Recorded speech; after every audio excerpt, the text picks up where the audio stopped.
அசுகாபா defence போர்ஸோட தலைவருக்கு முன்னாடி எந்த குழந்தையும் வாலாட்ட முடியாதே. ஏன்னா நான் தடபுடலா பல ஏற்பாடுகள் பண்ணி வச்சிருக்கேன். First level defence cassette block, second level toys block, அதையும் தாண்டி புக்ஸ் பிளாக் வச்சிருக்கேன். அதுக்கு அடுத்ததுதான் பெரிய ஃபோர்ஸ் பில்லோஸ் பிளாக்.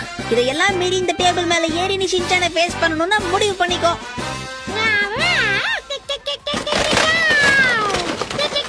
ஆஹா, ஃபர்ஸ்ட் லெவல் டிஃபென்ஸ் பூந்து கலாஸ்டாலே. ஓகே, இப்பவே நான் எல்லாத்துக்கும் தயாராயிடுறேன்.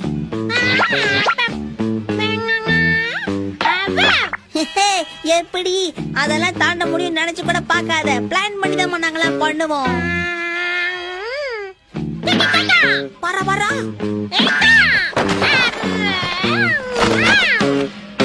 மாங்கு மாங்கன புக் அடிக்கி வச்சா அதெல்லாத்தையும் ஒரே இடியில இடிச்சிட்டு வந்துட்டாலே.